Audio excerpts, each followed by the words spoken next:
सीधा रुख करते हैं कांग्रेस की प्रेस वार्ता की ओर। इस वक्त कांग्रेस सरकार में वित्त मंत्री रहे तरुण भनोत प्रेस कॉन्फ्रेंस कर रहे हैं। तो मैं ग्रामीण क्षेत्र की जो हमारे बालाघाट जिले की जनता है उसको हमारे प्रदेश अध्यक्ष पूर्व मुख्यमंत्री आदरणीय कमलनाथ जी की तरफ से बहुत बहुत हृदय से धन्यवाद देना चाहता हूँ कि आपने पूर्ण बहुमत के साथ बालाघाट में जिला पंचायत में हमें प्यार और स्नेह अपने मतों के आशीर्वाद से दिया है। लगभग सभी जनपद में भी कांग्रेस पार्टी को स्पष्ट बहुमत दिया है और बहुत सारे ऐसे हमारे साथी हैं जो कांग्रेस विचारधारा के हैं, उनका भी हमें पूरा समर्थन मिला है। मैं हृदय से आभारी हूँ बालाघाट जिले की जनता का, हमारे जनप्रतिनिधियों का, हमारे कार्यकर्ताओं का, जिनने अपना तन मन धन लगाकर जो जनता की सेवा का संकल्प लिया था इस चुनाव के माध्यम से उसको पूरा किया। अब दूसरे चरण में 13 तारीख को बालाघाट नगर पालिका के लिए चुनाव होना है।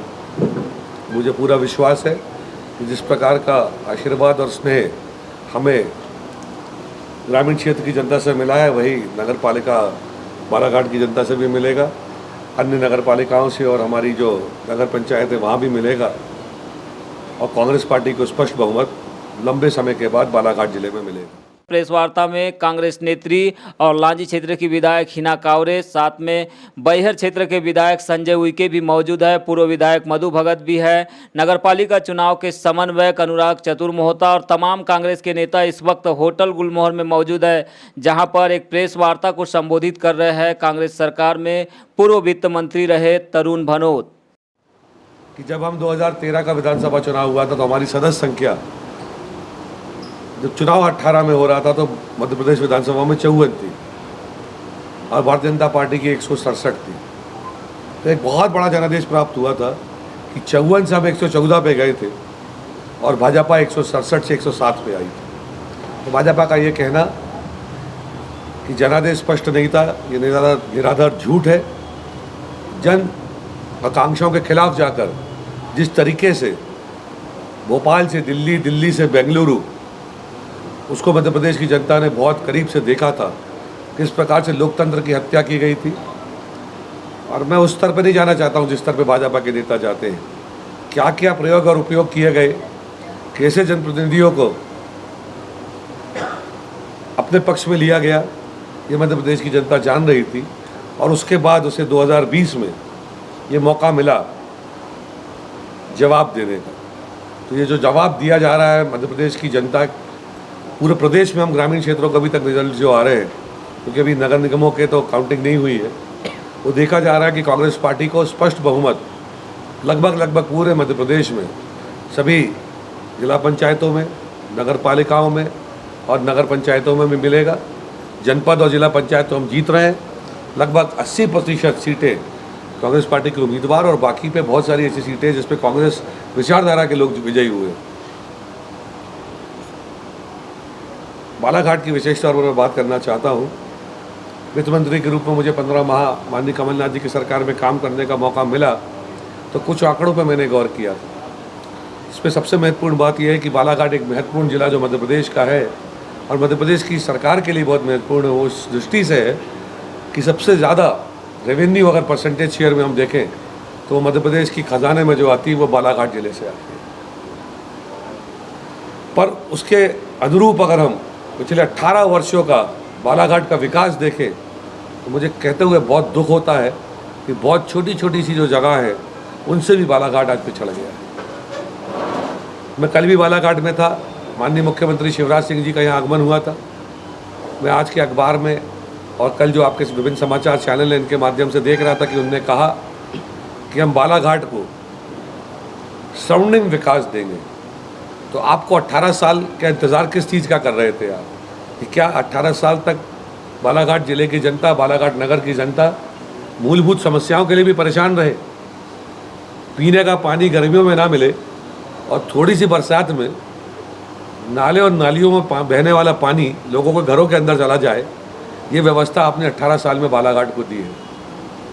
आपको तो बालाघाट में आके यहाँ के लोगों से खेद व्यक्त करना चाहिए था, क्षमा मांगनी चाहिए थी कि हम आपके लिए 18 साल में कुछ नहीं कर पाए।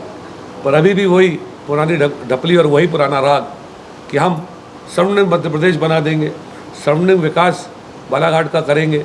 कब करेंगे? अब आपका मौका गया। आज जलमल निकासी की योजना जो वर्षों पहले शुरू हुई थी इस बालाघाट में, नगर क्षेत्र में, समय बदल गया, आबादी बढ़ गई, लोगों की जनसंख्या बढ़ गई, ज़रूरतें बढ़ गई, उसमें किसी प्रकार का इजाफा नहीं किया गया। ये मूलभूत समस्या है। नगर परिषद जो होती है उसको इसी के ऊपर काम करना है। मैं आपके बालाघाट में लगातार घूम रहा हूँ, पहले भी दौरे किए, अभी भी देख रहा हूँ। छोटी छोटी सी गले मोहल्ले में आप चले जाएं, गंदगी के ढेर लगे हैं, घरों के बाहर पानी जमा है, लोगों को चलने में दिक्कत होती है। और एक बहुत बड़ी समस्या बालाघाट की जो है,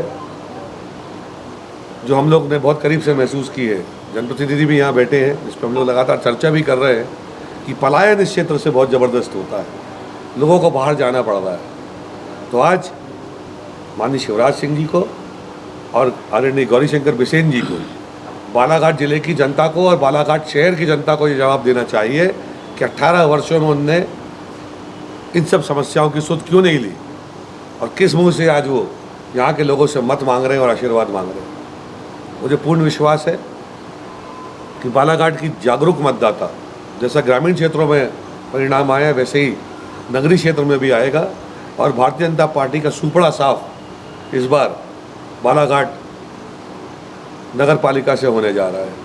तो प्रेस कॉन्फ्रेंस की सीधी तस्वीरें आप देख रहे हैं। कांग्रेस सरकार में वित्त मंत्री रहे तरुण भनोत इस वक्त प्रेस कॉन्फ्रेंस कर रहे हैं, पत्रकारों को संबोधित कर रहे हैं। वे मुख्यमंत्री शिवराज सिंह सरकार और भाजपा सरकार पर जमकर हमला बोल रहे हैं। उन्होंने बालाघाट के स्थानीय मुद्दों को लेकर सीएम से सवाल करते हुए पूछा है कि 18 वर्षों तक सत्ता में रहने के बावजूद बालाघाट में जलभराव की समस्या, ट्रैफिक जाम की समस्या का आपने समाधान क्यों नहीं किया है। तो तरुण भनोत लगातार प्रेस कॉन्फ्रेंस के माध्यम से इस वक्त होटल गुलमोहर से मुख्यमंत्री शिवराज सिंह चौहान पर निशाना साध रहे हैं। कल चूंकि मुख्यमंत्री शिवराज सिंह चौहान का बालाघाट आगमन हुआ था, जहां उनके द्वारा भाजपा समर्थित उम्मीदवारों को जिताने के लिए एक बड़ी सभा को संबोधित किया गया। इसी को लेकर अब कांग्रेस की ओर से हमला किया जा रहा है मुख्यमंत्री पर।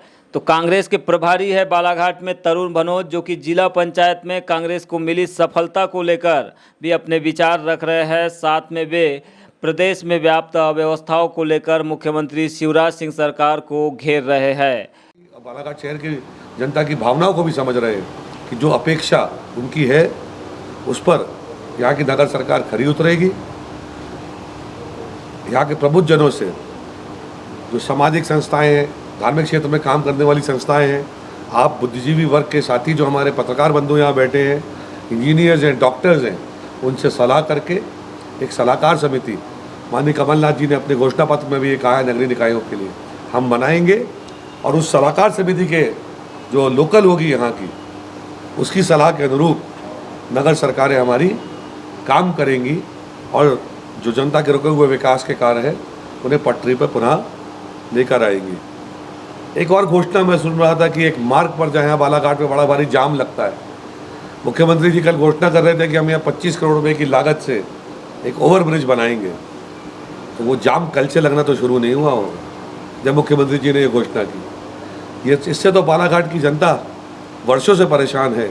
तो 18 वर्षों तक आपको क्यों नहीं उसकी याद आई। और आज जब चुनाव के समय आप इस प्रकार की घोषणाएं करते हैं तो वो हास्यास्पद लगती है। और जुमलेबाजी की ये सरकार चाहे प्रदेश की हो, इसको तो हम 2023 में यहाँ से उखाड़ेंगे जन सहयोग से, पर 2022 में अभी जब 13 तारीख को चुनाव होने जा रहे हैं, नगर सरकार को बालाघाट की जनता के स्नेह, विश्वास, प्यार और आत्मविश्वास जो आशीर्वाद उनका हमें मिल रहा है मतों के रूप में, उसको साथ में लेकर हम ज़रूर 2022 में ही ये गंदगी यहाँ से साफ करेंगे। जिला पंचायत में कांग्रेस की सरकार बनने जा रही है, ये कहा है तरुण भनोत ने। जिला अध्यक्ष का चेहरा कौन होगा, इस पर सवाल पूछे जाने पर उन्होंने कहा है कि यह निर्वाचित जो सदस्य है वो तय करेंगे, संगठन तय करेगा।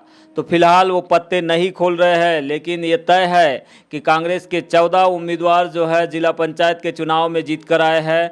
कुल 27 क्षेत्र है और 27 में से 14 जीत गए हैं। इस आधार पर वे कांग्रेस की सरकार बनाने की बात कर रहे हैं जिला पंचायत में। मनोज जी, बहुमत मिल चुका है जिला पंचायत में, अध्यक्ष कौन होगा? चेहरा क्या है? निश्चित चेहरा नहीं होता। देखिए, जिला पंचायत के हमारे सदस्य जीत कर आए, वो सब कांग्रेस पार्टी का चेहरा था। उन सबके साथ कांग्रेस पार्टी खड़ी थी। कांग्रेस एक बहुत बड़ा परिवार है, सबको सर्टिफिकेट मिल जाने दीजिए। ये सब जिम्मेदार लोग, पदाधिकारी आपके पास बालाघाट के भी बैठे हैं। हमारा प्रदेश नेतृत्व भी सब चीज़ों पर गौर कर रहा है और एक उचित समय पर जो बालाघाट के लिए सबसे अच्छा फैसला होगा वो हम करेंगे। और प्रत्याशी तो आपके सामने आएगा ही, निर्वाचित भी हमारे साथी जो होकर आए उसका चयन करेंगे और वो जनता की 5 साल सेवा भी करेगा जिला पंचायत के माध्यम से। चुनाव निकट है, घोषणा पत्र अभी तक कांग्रेस के सामने नहीं है क्या? नहीं, कांग्रेस पार्टी का घोषणा पत्र आया। मैंने आपसे कहा कि सबसे महत्वपूर्ण वादा बालाघाट में तो कभी ऐसा किसी ने नहीं। देखिए, हमने आपसे क्या कहा कि हमने ये तय किया है प्रदेश लेवल पे कि जितनी नगर निगम नगर पालिकाएँ हैं वहाँ पर एक सलाहकार समिति बनाई जाएगी संपूर्ण अधिकारों के साथ, जो स्थानीय जनों की होगी, और उसमें सभी प्रबुद्ध जनों को शामिल किया जाएगा, उस नगर निगम के, उस नगर पालिका के और उस नगर पंचायत के एरिया के, और जो वो तय करेंगे उस अनुरूप हमारी चुनी हुई कार्य परिषद काम करेगी। तो इससे बड़ी सरकार की कल्पना क्या किया जा सकता है कि जब जनता के चुने हुए प्रतिनिधियों को चुनाव के बाद भी उसी शहर के नागरिक जो सलाह दें और उसके मुताबिक सरकार काम करे। तो हमारी सबसे बड़ा संकल्प माननीय कमलनाथ जी का यही है कि नगर सरकार यहाँ के चुने हुए जनप्रतिनिधियों के साथ में यहाँ के प्रबुद्ध वर्ग के लोग, जिसमें हर फील्ड के लोग रहेंगे, वो चलाएंगे।